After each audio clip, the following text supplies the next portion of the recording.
A grande diferença, boa ideia, a grande diferença entre, por exemplo, a ciência e a religião é que ciência é ver para crer e religião é crer para ver. Então, é o que antecede. Acho que uma pessoa que é agnóstica ou que seja cética, ela, acima de tudo, ela é alguém que está dizendo assim, eu não afirmo que Deus existe ou não, apenas eu não tenho como provar. E desse ponto de vista é um pensamento possível, entre outros. Agora, há pessoas que elas são ateias, por exemplo, até a conveniência, como você lembrava agora.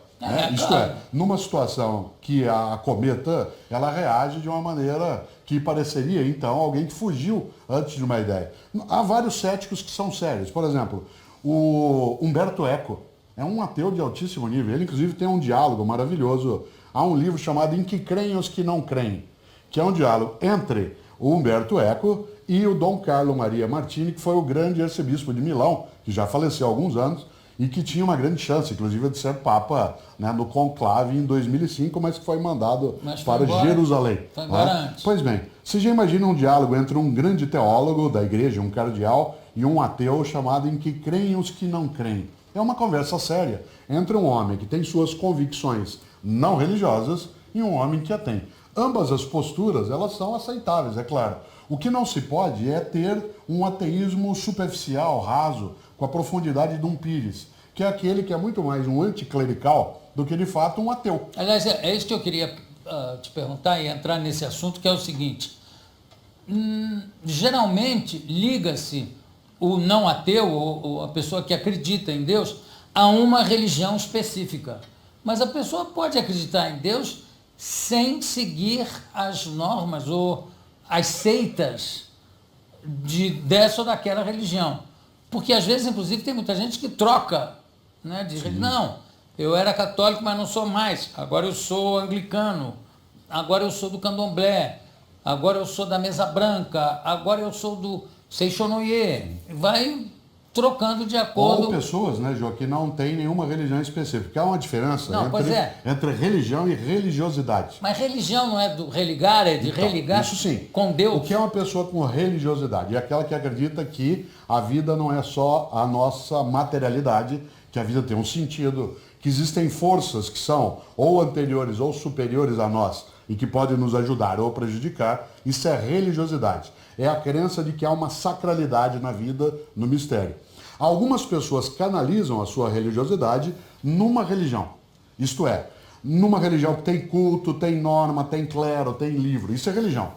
É impossível ter religião sem religiosidade. Mas é possível ter religiosidade sem religião. Mas tem também a religião. O cara pode ser religioso por interesse, não pode? Claro, há muita gente que faz da religião um negócio. Né, e faz da crença religiosa, né, algo que está ligado, de novo, a uma ética da conveniência. Né? Isto é, a ideia de que ele apresenta a religião apenas para poder ser aceito ou para poder participar de uma atividade. Isso é absoluto cinismo. É mais ou menos como você, se houvesse aqui, né, dentro desta caneca, água benta, e você fosse tomá-la ao final, dizendo que essa era uma água abençoada, eu, Cortella, se fosse cínico, e não tivesse a crença do que você vai dizer, se eu tomasse também só para ficar bem no programa, ou para te agradar. Isso é de um cinismo inacreditável. É preferível que a pessoa, na hora, ela não desrespeite o culto de alguém, né, participando de maneira cínica. Você vê, às vezes, alguns políticos... Essa água, sem querer te interromper, já interrompendo, ela é benta. Eu sei, eu senti na hora que eu bebi.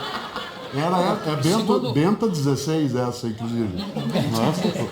Não, segundo Dom Helder, a mão do homem é que faz as coisas abençoadas ou não. Segundo, eu pedi para ele abençoar uma medalha minha, e ele falou, não, essa medalha foi feita pela mão do homem, então ela já está abençoada. Eu falei, tá, mas põe a sua mãozinha aqui. E aquela... renova. Então, a água foi servida pelo Alex. Bênção maravilhosa. Então, Dom Helder, que morreu, se você lembra, em agosto de 1999, é uma perda irreparável. Um homem que nunca foi elevado ao cardinalato, sempre ficou no nível de arcebispo, nunca foi elevado à categoria de príncipe da igreja, e isso é algo que nos marca de maneira negativa, porque era uma pessoa especial na nossa história, jamais cínico, a tal ponto que o corpo dele está sepultado hoje, não num grande palácio, mas na parte de trás da igreja em Olinda, né, que ele ajudou a fundar. Ele atendia o telefone, eu ligava para ele, ele mesmo quer dizer, Palácio Episcopal. Aí você ia lá, o Palácio Episcopal era quase uma cabana, aquilo era um... Sim. Isso é uma forma de se ter uma religião de uma maneira que não seja fingida, que não seja irônica. Eu acho respeitável quem tem uma religião, desde que ela seja honesta para ele, e quem não tem uma religião e desenvolva isso de forma honesta. Religião não é uma coisa obrigatória. Agora, que ela mexe com a nossa cabeça, com a nossa história, é só a gente olhar nossos últimos 30 dias, como é que tudo ferveu nessa direção. E o fato de não quererem ter 2 papas. Não tem 2 papas, o Papa renunciou, por que o Papa não tem direito? Claro. Dizer, chega, não aguento mais isso. E aí começa a falar de corrupção na igreja como se fosse uma novidade, quando é uma coisa secular. Desde que há o homem, a corrupção acompanha, ou não, né? Agora, você sabe que eu muito me orgulho, porque a minha ficha no DOPS era assim, elemento de Dom Helder infiltrado na classe teatral. E era você. Era eu. Eu digo, pô, que bom isso. Você sabe que essa ideia de infiltração, ela sempre ajuda, né? Especialmente quando você está ligando com coisas no campo da igreja. Porque tudo que é misterioso, né? Tudo que tem cerimônia secreta, tudo que é cheio de ritos e mitos, ele marca assim um pouco, aquela coisa meio mágica, né? Sempre dá a ideia de que tem alguma coisa que está vindo por trás. Então esta percepção, ela dá à religiosidade de alguns e à religião de outros um ar espetacular, de espetáculo mesmo. A própria missa é espetacular. Sim. O Mircea Eliade, um grande estudioso da área de religião, dizia que o rito reforça o mito. O rito reforça o mito. E aí o ritual, ele acaba trazendo à tona exatamente essa percepção. E aí fala assim, seitas secretas, os Illuminati. Que não é que não tenha, de vez em quando, é claro, né? Mas eu adoro. Na PUC São Paulo, onde eu trabalhei por 35 anos, tem uma frase na parede, que eu acho que nos ajuda, que diz assim, não é porque você é paranoico que os outros não te persigam de fato. Essa é fogo. Então não é porque se diz que tem, né, que não possa necessariamente não ter. Eu sou fascinado por esse tipo de leitura, claro, mesmo quando é ficção, e a maioria que a gente lê é ficção, mas a maioria são ordens que existem mesmo, como Rosa Cruz. Sim, elas existem, elas são remanescentes exatamente dessa trajetória. E elas fazem. Os cavaleiros, e tudo isso do mistério, né, traz um pouco essa percepção à tona. Né, porque o misterioso é o que nos encanta, que nos dá perplexidade. Né, que faz com que a gente fique, às vezes, se chamava, inclusive em teologia, se fique marcado pelo terror.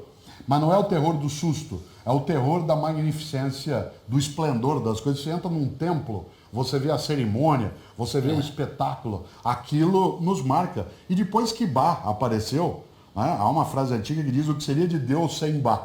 Né? Já imaginou? Quando você entra numa igreja gótica, onde o som ressoa, a vela está bruxuleando lá no canto, você pequenininho dentro de uma igreja imensa, vem o órgão assim, taraná, taraná. Se você não entrar em estado de êxtase ou desmaiar, né, existe aí algo que é o terror religioso. Para eu ficar pequenininho, a igreja tem que ser realmente gigantesca.